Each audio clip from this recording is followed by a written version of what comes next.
अस्ति स्वस्तरुणी कराग्रविगलत्कल्पप्रसूनाप्लुतं वस्तु प्रस्तुतवेणुनादलहरी निर्वाणनिर्व्याकुलं स्रस्तस्रस्तनिबद्धनी बिबिलशद्गोपी सहस्रावृतं हस्तन्यस्तनतापवर्गमखिलोदारं किशोराकृति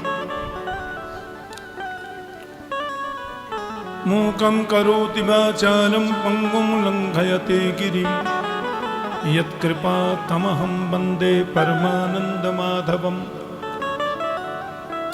मंच पर विराजमान समस्त विद्वत वरेण्य महानुभावों के चरणों में मेरी अनंत प्रणति। देखो सीधी बात बता में, हम 3 बजे के निकले घर से। 4 सभाओं में जाना था मुझे और भयंकर लग रही है भूख। सायंकाल की संध्या अभी करी नहीं है हमने, हम नित्य अग्निहोत्र करते हैं। तो अभी कथा थी वृंदावन में, 3 को कथा पूरी हुई, 4 को चले गए अहमदाबाद, वहां से कल आए, परसों गए कल आए। 2-3 जगह जहां जाना था वहां आज अभी दीपदान कर रहे थे यमुना जी में, और घर से फोन पे फोन आ रहे हैं, कहाँ फंस गए? हमने कि आ रहे हैं, घर जाके संध्या करेंगे जब कुछ खाएंगे। अब रही बात जीव की, देखो जीव के कई स्वरूप हैं। जीवस्य विज्ञेयो सजानन्त्याय कल्पते, बालाग्र शतभागस्य शतधा कल्पितस्य यत् जीवस्य एव विज्ञेयो सचानन्त्याय कल्पते। जीव क्या है और हमारा शरीर क्या है? एक तो पांचभौतिक शरीर है जो आपके सामने खड़ा है, बैठा है। कोई इसको दिन भर पाउडर रगड़ता है, कोई इसकी सजावट में लगा रहता है, और इसकी संज्ञात केवल 3 है, इसका रूप केवल 3 है। कृमि बिट विस्मांस कृमि बिट भस्म संज्ञान्तम क्वेदम कृत्स्नम कलेवरम। इसको जमीन में गाड़ दोगे तो कीड़े बन जाएगा, और इसको जला दोगे तो 10-20 मुट्ठी राख बन जाएगा, और भैया इसको फेंक दोगे तो गीदड़ खा के विष्टा कर देंगे, बात खत्म। ये जीव है, ये शरीर है। इसमें विद्यमान जो जीव है, यदि उसको ज्ञानानंद की सुखद अनुभूति हो गई, यदि परमात्मा के स्वरूप को समझ गया, तब तो वो हो जाता है जीवात्मा। और भगवान को नहीं समझा तो भटकता रहता है। पुनरपि जननम पुनरपि मरणम पुनरपि जननी जठरे शयनम। बार बार जन्म ले रहा है, बार बार मर रहा है, बार बार जन्म ले रहा है, फिर नरक में जा रहा है, कभी स्वर्ग में जा रहा है। ये सब चलता रहता है। और जिस दिन इसको परमात्मा ज्ञानानंद की सुखद अनुभूति हो गई, ज्ञानाग्नि दग्ध कर्माणम तमाहु, ज्ञान रूपी अग्नि में समस्त कर्म जल करके दग्ध हो गए, तो वो जीव साक्षात परमात्मा को प्राप्त कर लेता है। किए गए कोई कर्मों का फल उसको भोगना नहीं पड़ता। अब देखो 2 बातें। एक जगह तो भगवान कहते हैं ना भुक्तम क्षीयते कर्म जन्म कोटि शतैरपि अवश्यम एव भुक्तव्यम कृतम कर्म शुभाशुभम। भगवान कहते हैं आज के किए गए कर्म का फल 100 करोड़ जन्मों के बाद भी भोगना पड़ेगा। ध्यान से सुनना। अच्छा, इतने में ही पेट नहीं भरा तो फिर कहते हैं अवश्यम एव भोक्तव्यम, भोगना ही पड़ेगा। क्या मतलब है भाई, क्यों भोगना पड़ेगा? बोले जब तक तुम्हारे अंतस्थ में ऋते ज्ञानान्न मुक्ति, बिना ज्ञान के मुक्ति नहीं मिलती। जब तक ज्ञान नहीं है तब तक आज का किया गया कर्म भोगना है। मरते समय राम राम राम राम मुंह से निकल गया तो दूसरा जन्म बढ़िया हो गया, पर ये एफडी जमा है, ये भोगनी पड़ेगी। अब फिर हम लोगों ने कर्म जो किए सो किए, मरते समय फिर कुछ सुखद संजोग मिल गया, तीसरा जन्म फिर मिल गया, पर ये एफडी जमा है, ये भोगनी पड़ेगी। अवश्यम एव भोक्तव्यम कृतम कर्म शुभाशुभम, बिना भोगे छुटकारा नहीं मिलेगा। लेकिन भगवान गीता में कहते हैं ज्ञानाग्नि दग्ध कर्माणम तमाहु पंडिता। ज्ञान रूपी अग्नि जब अंतस्थ में जागृत होती है तो सब कर्म जल के खत्म, फिर नॉन स्टॉप जाओगे, फिर मैं कोई माया फाया नहीं है, कुछ नहीं है, सीधा नॉन स्टॉप। ऋते ज्ञानान्न मुक्ति, जब तक ज्ञान नहीं है तब तक सब भोगना पड़ता है, बिना भोगे छुटकारा नहीं मिलेगा। और ये शरीर, अब इसकी भी बात सुन लो, ये भी भगवान ही कह रहे हैं दोनों जगह। रामायण जी में भगवान वो बाली की पत्नी को समझा रहे हैं ना, चित जल पावक गगन समीरा पंच रचित अति अधम शरीरा है। ये पंचभूत का शरीर अधम है, अधम बोल रहे शरीर को। और वही राम जी उत्तरकांड में कह रहे हैं, वशिष्ठ जी के आश्रम में जनता को उपदेश दे रहे हैं कि शरीर क्या है, बोले साधन धाम मोक्ष कर द्वारा। ये शरीर साधन का धाम है, मुक्ति का द्वार है। पायन जही परलोक समारा, इसको पाकर के परलोक नहीं समारा, सो परत्र दुख पावही सिर धुन धुन पछताए, काल ही कर्म ही ईश्वर ही मिथ्या दोष लगाए।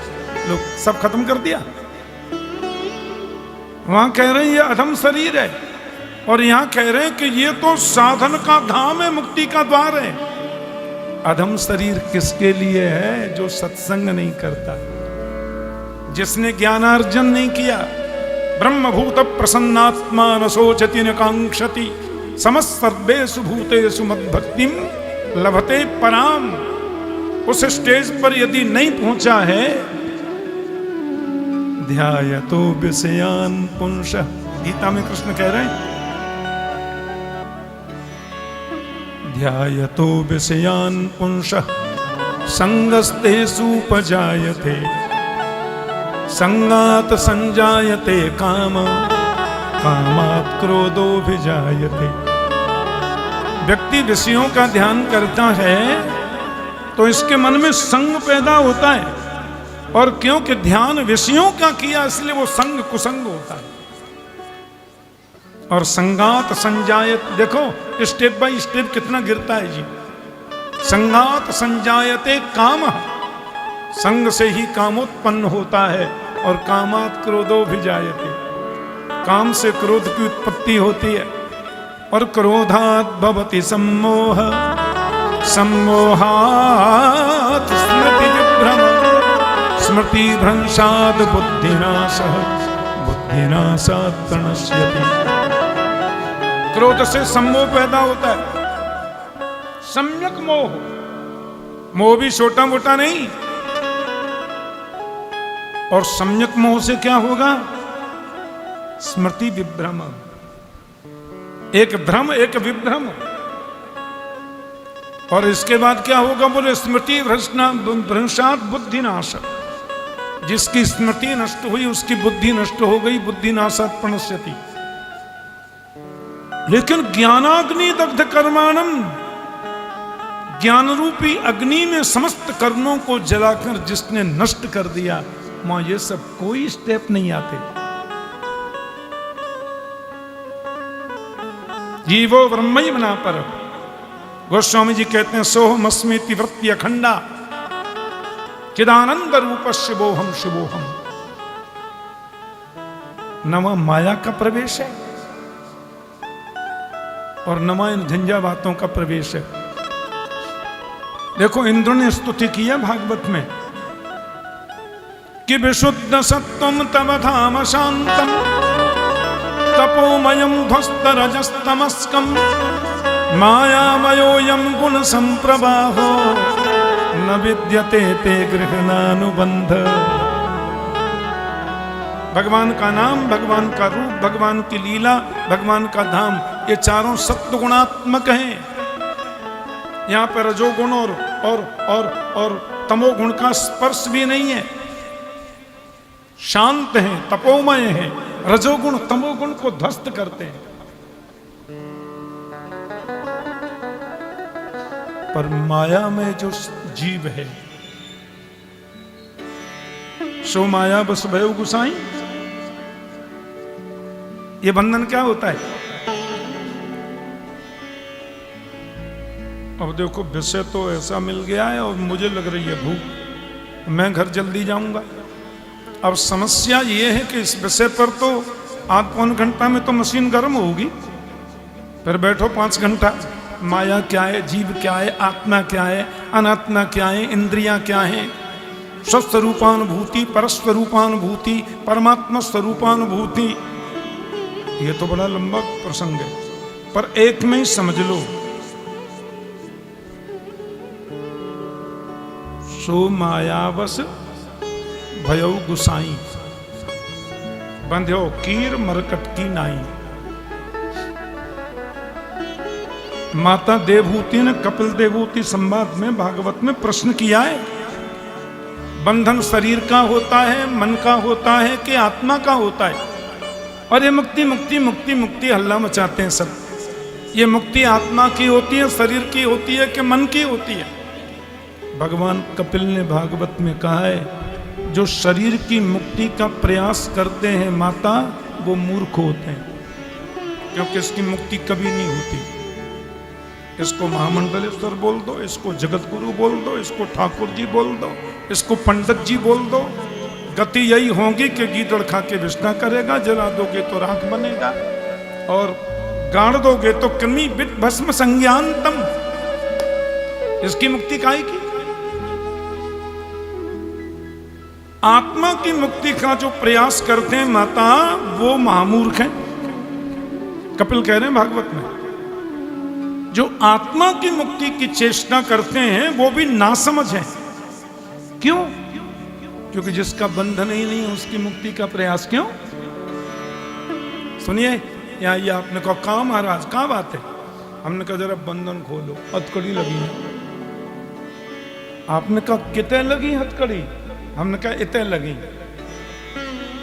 अरे नाटक करते हो ठाकुर जी, भांग खा रखी है क्या? हाथ तो खुले हुए, हथकड़ी कहाँ है? अरे हमने कहा हमको लग रहा था बंद रहे, खोल दो। ये बंधन फंधन कुछ होता नहीं है। सो मायावस भयो गुसाई, बंध्यो कीर मरकट की नाई। कीर बोलते हैं तोता को, और मरकट तो बंदर होता है।